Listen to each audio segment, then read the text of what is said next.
The fact India और मैं हूं आपके साथ पूजा यादव।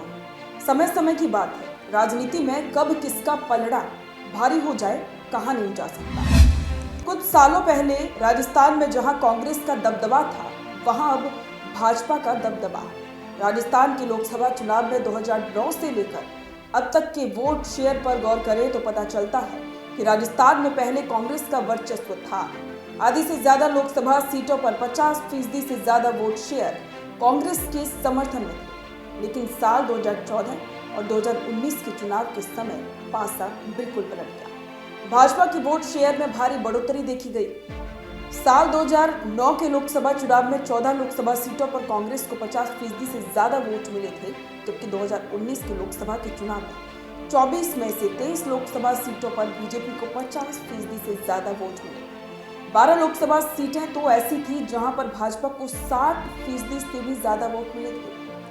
पहले 2009 के चुनाव परिणाम पर एक नजर हम डाल लेते हैं। साल 2004 से लेकर 2014 तक केंद्र में यूपीए की सरकार थी और डॉक्टर मनमोहन सिंह देश के प्रधानमंत्री थे। साल 2009 के लोकसभा चुनाव के दौरान राजस्थान में कांग्रेस का दबदबा था।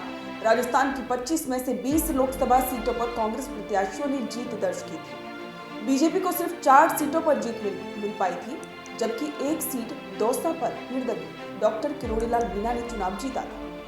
कांग्रेस के 20 में से 14 प्रत्याशियों ने 50% से ज्यादा मत प्राप्त किए थे। सर्वाधिक 59.02% वोट अलवर लोकसभा सीट से कांग्रेस के भंवर जितेंद्र सिंह ने जीते थे। 2009 में बीजेपी के जिन 4 नेताओं ने चुनाव जीता था, उनमें से कोई भी 50% वोट हासिल नहीं कर पाया। और अब 2014 के चुनाव परिणाम पर एक नजर डालें। साल 2014 के लोकसभा चुनाव में देश में नरेंद्र मोदी की लहर चली। भाजपा ने नरेंद्र मोदी को प्रधानमंत्री का चेहरा घोषित किया था। न केवल राजस्थान में बल्कि देश के कई राज्यों में नरेंद्र मोदी की लहर के चलते भाजपा के वोट शेयर में भारी बढ़ोतरी।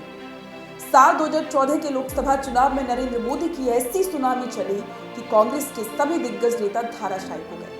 राजस्थान की सभी 25 सीटों पर भाजपा ने जीत दर्ज की। 25 में से 18 लोकसभा सीटों पर बीजेपी को 50% से ज्यादा वोट मिले थे।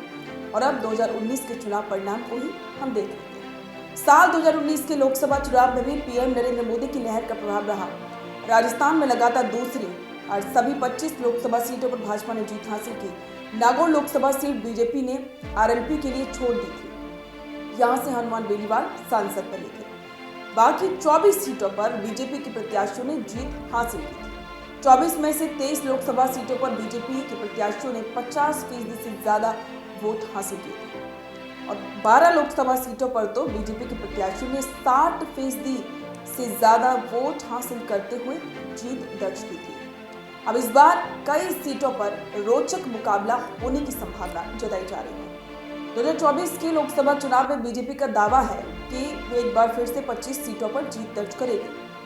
पिछली बार से ज्यादा मतों के अंतर से जीत के दावे किए जा रहे हैं। और उधर कांग्रेस ने 4-5 लोकसभा सीटों पर चुनाव को त्रिकोणीय बना दिया।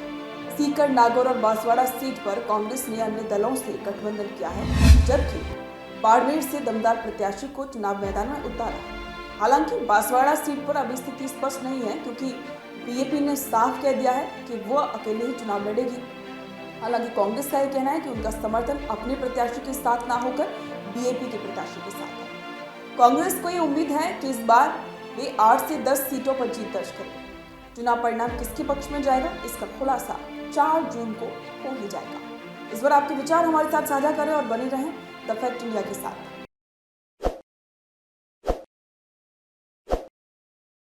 ताज़ा खबरों के लिए विजिट करें द फैक्ट इंडिया की वेबसाइट और डाउनलोड करें द फैक्ट इंडिया ऐप।